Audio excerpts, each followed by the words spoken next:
Hello, this is your weekly fix. I'm Smitha Nair. All week long, we've been seeing images like these of hundreds of women in distress gathered outside police stations across the state of Assam.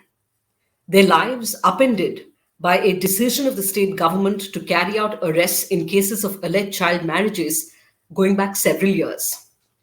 These men, husbands and fathers, are mostly poor, many of them daily wage laborers. Men who allegedly married girls when they were below 14 years of age are being booked under the Protection of Children from Sexual Offences Act or POCSO, and those that allegedly married girls who were at the time between the ages of 14 and 18 are being booked under the Prohibition of Child Marriage Act. Assam Chief Minister Himanta Biswa Sarma, unmoved by the pleas of the many women across Assam, is looking at them as collateral damage, saying, quote, one generation has to suffer so girls can benefit in the future. He believes these mass arrests will serve as a deterrent. The ongoing campaign, the government says, is driven by data that shows the proportion of underage mothers and pregnant girls in Assam is higher than the national average. Now, it is nobody's case that child marriage isn't a matter of serious concern. The National Family Health Survey data will tell you that India has seen a steady decline in child marriages from a high 54% in the early 90s to a 23%, still worrying, but 23% in 2021. And this has been thanks to rising education and income levels and a sustained campaign on the ill effects of early marriage. Not many are convinced that criminal law will solve the problem of child marriage.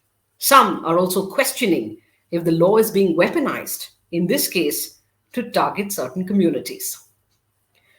Our expert today is Assam-based human rights lawyer Aman Wadud. Those of you who followed the publication of the National Register of Citizens, the NRC in Assam, and the humanitarian crisis it created in its wake, riddled as it was with errors and large-scale anomalies, will remember Aman Wadud as a lawyer who gave voice to the voiceless. Thank you so much for making the time for speaking to us here at Scroll. Thank you for having me. Right. Mr. Wadud, to begin with, some ground reports say that the arrests have been made on the basis of unreliable data and information, primarily because we're dealing with cases of alleged child marriages that happened several years ago. The other point is these are also sort of mass arrests of people, mostly belonging to the marginalized communities. Many of them, our reporters tell us, are illiterate. My question is, what is your understanding of the situation on the ground? And could you tell us whether due process is perhaps being violated? Look, even if the data is correct, for example, the data is correct, but is this the way to do away with a social evil, an age-old social evil? This is definitely not the way. You cannot keep arresting thousands of people to stop a social evil which is going for together. As you say that illiteracy is rampant among the marginalized community, so this is one of the major problem of child marriage. These peoples are below poverty line. I don't think well-off peoples are marrying their daughter who are not 18. I'll just give you an example. Recently I was in a river island in Kamrup district in Chor, which has a population of around 20,000, and the highest school level is the primary school. They don't have a middle school or a high school. So the people there were telling me that can I do something? I said, that's the government's job actually to set up schools. But this is exactly government has failed. I'm not saying this is a pan-Assam phenomenon, but there are huge areas where the girls don't have access to educations. Recently, if you have seen, the government has is trying to do away with the pre-matric minority scholarship. This also increase the dropout rate, and as everything happens, the women are the most affected lot of people. So here also the child the female dropouts will be more than the male dropout. You'll also have to understand, as you have stated about the due process. Tell me, the act came in 2006. Suppose the Congress government didn't do anything. The BJP came to power in 2016. What was the government doing since 2016? Why did not they implement this act?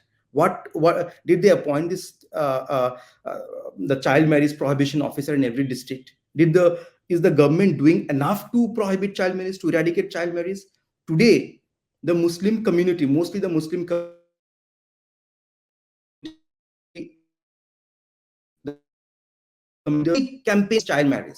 The government, I have not seen any measure or a proactive measure from the government to prohibit child marriage. All of a sudden, they have woken up and they say, "Oh, we have data where it says that the most of the women, the huge lots of women are delivering babies, below 18 years of age, and that is why one generation should suffer." I simply don't understand how the government is implementing this act.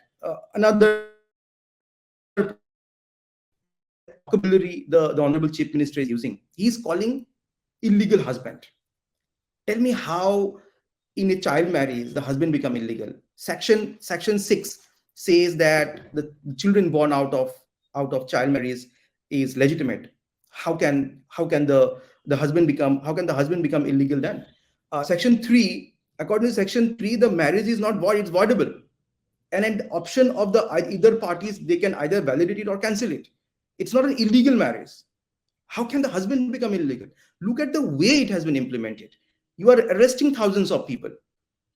The photos that you have displayed, do you really think that this is how a due process is followed? I definitely don't think that the government is following a due process.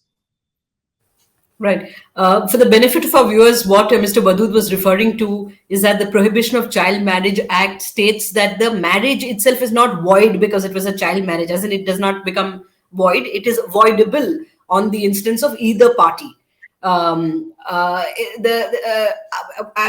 other question, Mr. Wadud, and some observers have also taken note of this particular development, that it isn't just the Prohibition of Child Marriage Act under which the government appears to be acting. A number of those who've been arrested are being prosecuted under the very stringent Protection of Children from Sexual Offences Act. How do you see this?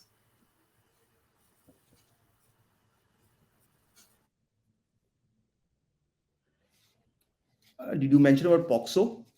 Because the voice is breaking. Yes, yes. See, this is a very disturbing development. The objective of the POXO Act is to protect children from sexual abuse, from sexual assault. Now, I would like to read the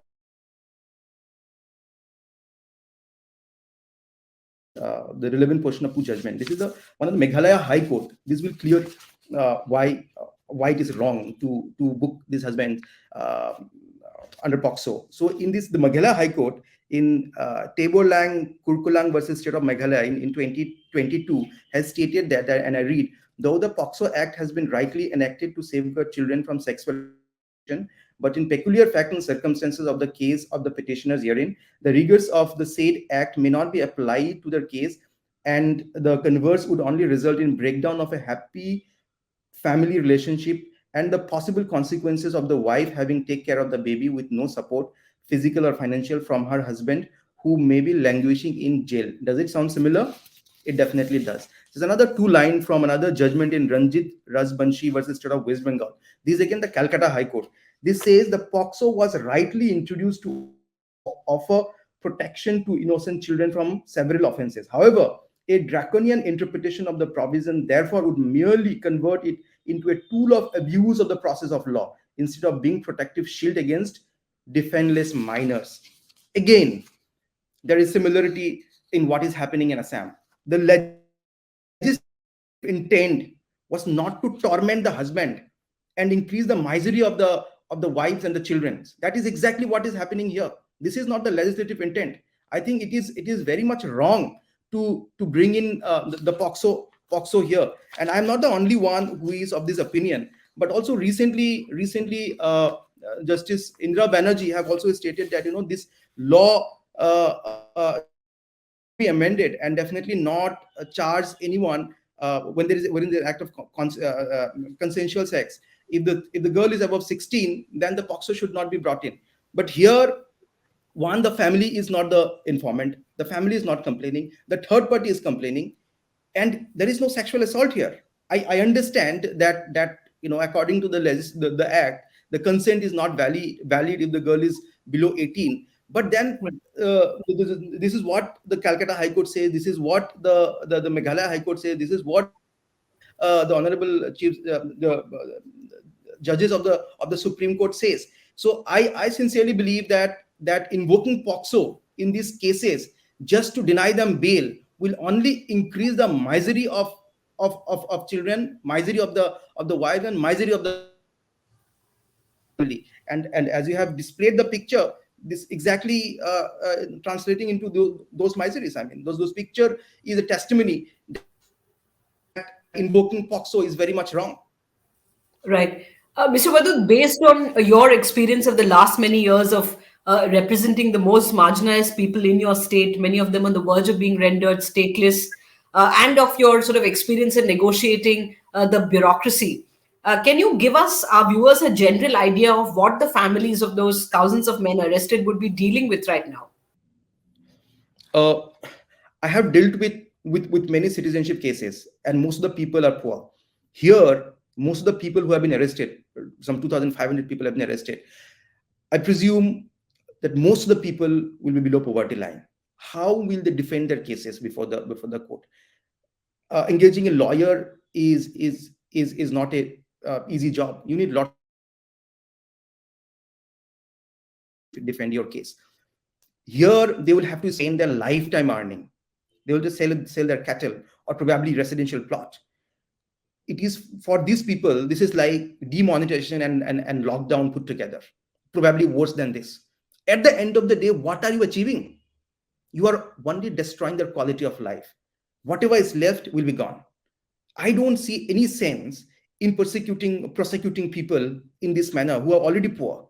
If you say that a generation should suffer, if this is the kind of language that has been increasing, the job of the state is to work for the welfare of the people, not to increase suffering of the people. The child marriage is definitely a social evil. It should go. It should not have any place in our society. But what is happening today will not help in eradication of the child marriage. It will rather increase the misery of the suffering of the people, which is exactly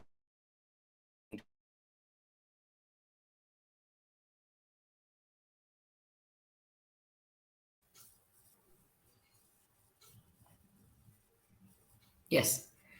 The other question I wanted to ask you was on the police data that has been seen by my colleague at Scroll, Rokiba Zaman. He reported this earlier this week.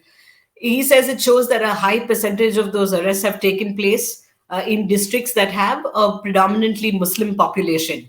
Let me read out a list of what he reproduced: Biswanath, Barpeta, Baksa, Dhubri, Hojai, Bongaigaon, and Nagaon districts, he says, have seen more than 100 arrests at that time. This was a few days ago. And he says while Barpeta, Dhubri, Hojai, Nagaon, and Bongaigaon are Muslim majority districts, even Biswanath and Baksa have a sizable number of people from the Muslim community. The government, of course, Mr. Wadud, has completely denied that this exercise overwhelmingly affects any particular community. How do you view this?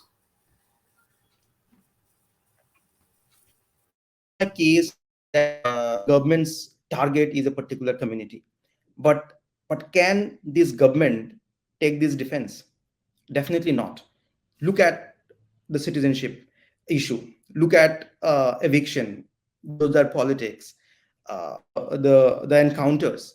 The targets have been overwhelmingly Muslims. Even in this case, the victims have been overwhelmingly Muslims. Now, there is a reason, because the illiteracy is rampant. There is a high rate of female dropout among Muslims.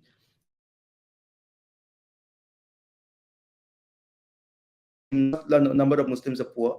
So there is a reason why there is a child marriage, and there is exactly why that the Muslim organization, the minority student union, are working within the community to eradicate child marriage, to prohibit child marriage. The government are not, but because the government try to make everything looks like that they're targeting one community, even to this extent, the chief minister, he loves making an image which looks like that he is about the greatest superstar of this country, Mr. Shah Rukh Khan. Everyone knows why he is doing this. So now if the government come and say, oh no, we are not targeting one community, maybe the entire drive is to prohibit, for example, if for the sake of argument, even if you say no, the government's intent is good, but look at the history of this government. Look at how this government is dealing with this community. This is always trying to target one community. So how can this government now turn around and say, no, our intent is not to target one community? I think people who are saying that the entire intent is to target one community has enough evidence to say that. This is not my case, but the people have enough evidence to say that the government is trying to target one community. But there is no doubt that the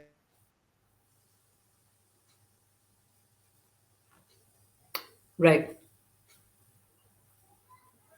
communities as well. Right. Yes. Right. In conclusion, Mr. Wadud, I want to apologize to our viewers for a bit of that network issue that we experienced in between. In conclusion, this drive, the Chief Minister has said, will continue till the next elections in 2026, which is to say we're potentially looking at thousands of families being affected. We know there is already a backlog of child marriage cases. So we are looking here at long periods of incarceration for these men unless they are let out on bail. Do you, Mr. Wadud, see the High Court taking cognizance of the matter? How do you see this will play out in the days ahead? See, firstly, I simply don't understand the relationship between 2026 election and eradication of a social evil, an age-old social evil. I simply don't understand the connection, the relationship between this. Coming to if the Honorable Guwahati High Court will take cognizance, look, I mean, people are individually approaching the Guwahati High Court, Honorable Guwahati High Court, and also lower judiciary. And many courts, many courts have already heard cases. Because it is quite apparent that what is happening, the filing of more than 4,000 FIRs, arresting 2,500 people. This is not the objective of the POXO Act. This is definitely not the objective of the Child Marriage Prohibition Act. So there are a lot of people who are getting bail, and I believe that justice will be prevailed before the judiciary. I definitely have that much faith in our judiciary. All right. We'll have to leave it there for the moment. Aman Wadud, thank you for joining us with your insight into what has been a highly controversial move by the Himanta Biswa Sarma government in what he says is a crackdown on child marriage, and that has seen so many arrests take place over the last 6 to 7 days. Thank you. Thank you for having me.